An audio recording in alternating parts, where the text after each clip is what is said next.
You're probably aware of how difficult it is to spot a narcissist, especially when first meeting them, because they're skilled liars and seasoned manipulators. But there are some clues.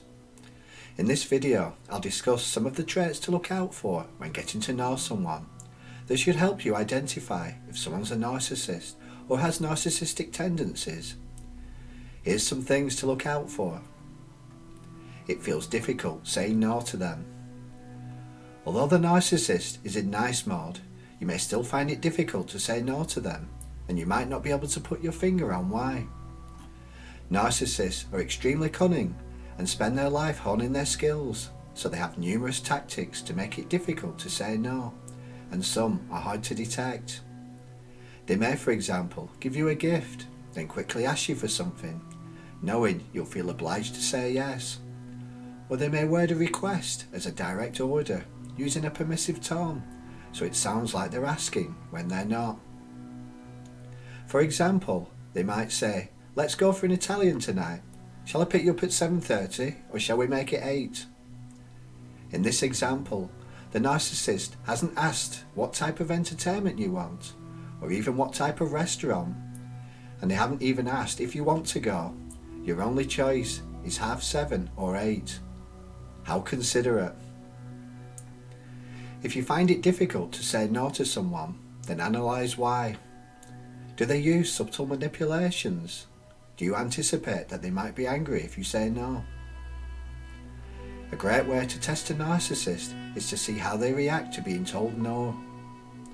Of course, in the early days they won't throw a fit because they know it's too soon, but you might detect some micro-expressions that show anger or disgust.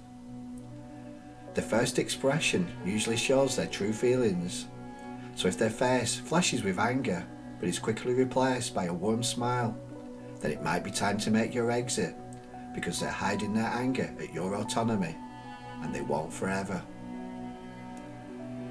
Confused about their feelings. Most narcissists don't understand feelings well, either their own or other people's, because they spend their life trying to detach from them. So if you ask how they feel about something and they clam up, then they could be a narcissist, especially if this is a reoccurring theme. Another clue is if they often say they don't know how to feel about something. This implies that in their world, feelings are a choice rather than spontaneous, which shows they're in the habit of faking emotions, and we all know who's notorious for that. They're super nice. It's difficult to spot narcissists at the beginning because they usually act super nice, and this difficulty is compounded because we all present our best selves at the beginning of relationships. Narcissists act super nice because they know you'd never stick around with their true selves, so instead of showing their best selves, they put on an act, a complete fabrication, and play the role of someone who's nice until they've drawn you in. But because it's an act, they make mistakes. Being nice doesn't come naturally for narcissists, which means they have a lot of work to do, so they often overcompensate and act too nice. They may be overly attentive to the point of suffocation, shower you with compliments and praise, and message you constantly throughout the day. In a nutshell, they seem too good to be true, and we all know the saying that comes with this. No one in their right mind would claim to be soulmates within a few weeks of meeting someone and be so sure they want to spend the rest of their life with them. It's not normal, not healthy, and probably deceptive. Genuine people do flatter, and they may fudge things a little to be charming, but they stay within the realms of possibility. Take your emotions out of the equation, because they impede your logical thinking, and ask yourself how realistic they're being. There's nothing wrong with someone being keen on you, but are you really so special that they want to commit their entire life to you within a few days of meeting you? Or are they looking to reel you in? They tell you how nice they are. Since narcissists prefer to talk the talk, they usually tell people how nice they are. Their favourite topics include how important their kids are, how they hate people who have affairs, and how conscientious they are at work. But if someone really thought these things, then they wouldn't need to keep saying them, not in such a direct and repetitive way. They would demonstrate them with their actions, even when no one was looking. This is because their qualities wouldn't seem special to them. They would be normal. Yes, of course my kids are important, and therefore I don't need to keep talking about it. During the getting to know you stage, some narcissists regularly say, "I'm the sort of person who," then adds a virtue, such as, "I'm the sort of person who thinks of others before themselves." This shows that they're keen to tell you what to think about them, rather than be themselves and let you decide, which is a red flag. Their words and actions don't match. In the early stages of a relationship, you may notice that some things they say don't feel right, and it could be because you've subconsciously noticed that their words don't match their actions. For instance, they may talk passionately about how family means everything to them, but never visit their mum despite living 2 minutes away. Or they may criticise others for being lazy, yet work part-time and take regular days off sick. Someone whose words don't match their actions is deceptive, and their outward show is probably very different from the person within, which is definitely concerning. Watch out for microaggressions. In the early stages of a relationship, narcissists often test you with microaggressions. This is where they uncharacteristically snap at you for no good reason. The narcissist may quickly apologise and blame stress, or a bad day, or swiftly return to their nice act as if nothing happened. And there's 2 reasons for this. The narcissist may have momentarily forgotten themselves and allowed their mask to slip, or they were testing you. Narcissists don't want equal relationships, they want to dominate. So they test to see what you'll put up with. If you're quick to forgive their microaggressions, then they learn that you accept this level of abuse and the box is ticked.